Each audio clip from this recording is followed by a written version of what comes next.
So this is a build that I tried to make a video on before, and the audio bugged. Seems like the audio is working now, so I can probably talk about this a bit more.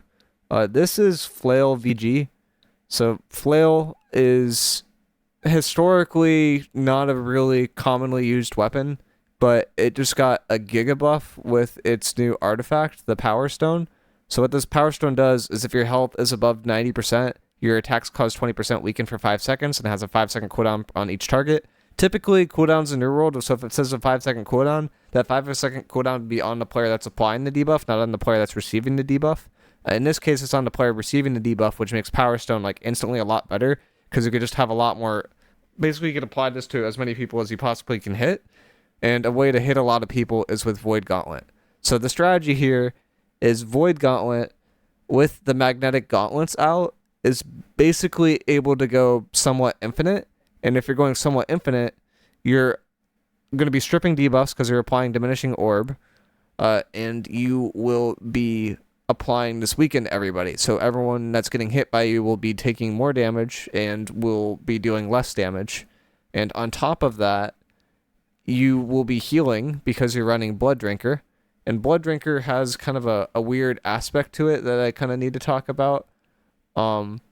Where Blood Drinker has a cooldown in it. Like normally you have a cooldown on like if I look up leeching, for example, is probably the best way to do it, just to show an example. So if I look up leeching as a perk, you see how leeching has this activation cooldown? That basically means that leeching can't proc more than 0.1 time, or can't proc for 0.1 times after it procs. So it makes it so that AoEs only heal you for one person that you're hitting, which effectively kills leeching in terms of AoE builds and doesn't let you heal a lot. If you look at Blood Drinker, AGS has Ghost changed this artifact. I can hit the search key. Internet's kind of buffering. Where if you look at Ghoul's Harmony on here, Ghoul's Harmony doesn't have the activation cooldown. So that means that all AoE based effects will actually heal you just for 25% of your HP. Refreshing Ward went insane. It had no cooldowns. Yeah, I'm not surprised. Teardrop is insane for a lot of builds and people should be using that more, but they just aren't. I'm not surprised at all. I'm glad it worked out for you though. Like 26 kills is nuts in a war. But this is just a way basically for us to get a lot of HP back, and if we're above 90% HP, we're applying this weekend. So it's like it kind of works together, right? Like you're spamming VG because every time you're critting, you're getting CDR from mag gauntlets because of this. There's this passive, Refreshing Frailty, so 5% cooldown reduction on all abilities when successfully hitting enemies affected by 3 or more debuff stacks. This is another debuff stack, so it'll help with that. And also 5% cooldown reduction on all abilities that critically hit. So you're getting massive amounts of CDR from this. You're basically able to just go orb into orb into orb into orb. Your orbs are stripping buffs, and that's applying weekend, and you're healing. So it's like, it all kind of works together. You end up with a ton of healing. And another benefit of this is if you use illegal gear from the raid, so like the heavy boots, you have keen speed, right? Because this is on armor, you could actually run around with this on both weapons. Normally, if you only have keen speed on one weapon, you have to keep that weapon out after it procs, but if it's on armor, you can switch back and forth. So you're zooming around really fast. You have keenly empowered, so you're doing more damage. I have penetrating empowered, which I've already talked about, as like a really, really solid perk option for doing increased damage. We're stripping everything. We're applying weakened. We're doing a bit more damage because of Deckhand's promotion, which will help us heal a little bit more. I think this could also be Teardrop, like both of them are very viable. And just overall having a pretty good time. The other little synergy I put in here as well, Gorgon's Amulet. Divine will actually boost the effectiveness of leeching and like Ghoul's Harmony. So it's another kind of tricky thing that I threw in there that could help you out a bit.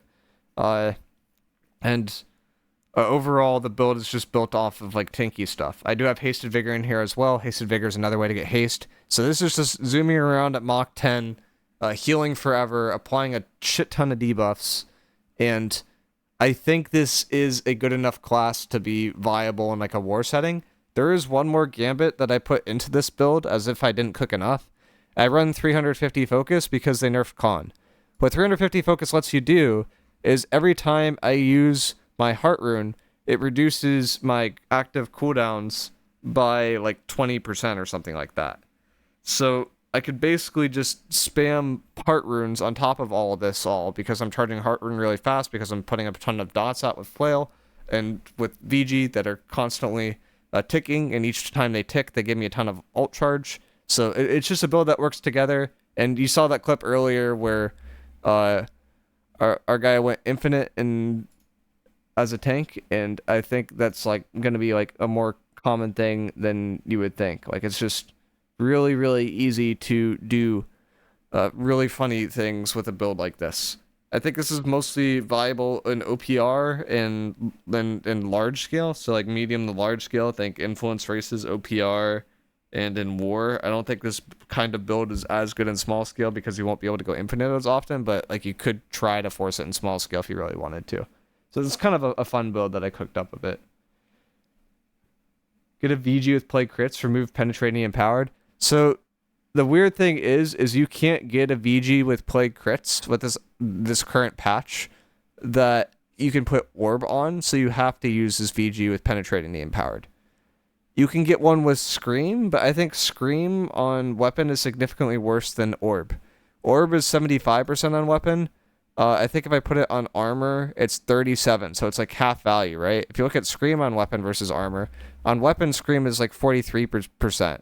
On armor, it's like 32%. So it makes sense, like from a math standpoint, to put diminishing orb on weapon and Scream on armor to just get more value out of both. But the only other 725 piece that you can get something that's similar on is from the other raid, and it forces Scream, and then that has plague crit. So you have another avenue there, but then you can't get diminishing orb. And I think diminishing orb is more important, and penetrating empowered is not a bad perk. Make a Gorgonite.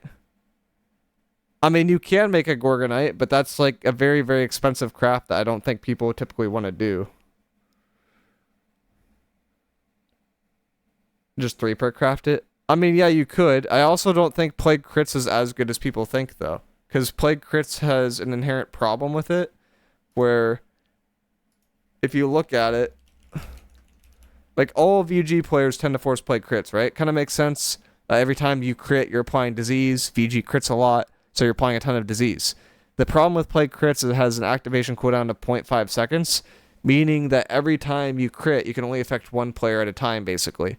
What this effectively means is that you're doing single target disease with an AoE based weapon, versus if I run penetrating the empowered, then I don't have an activation cooldown on my penetrating, so it's constantly applying, and because I'm doing more damage, I'm going to be healing for more, which will then let me apply more weakens and let me get more utility off. So it's kind of a circular argument, but the base idea behind this build is it's not super healer reliant, because we have a way to have self-sustain, and the way to kind of keep that up is by doing pretty consistent damage and healing from it. And I think penetrating the empowered will help out a bit with that.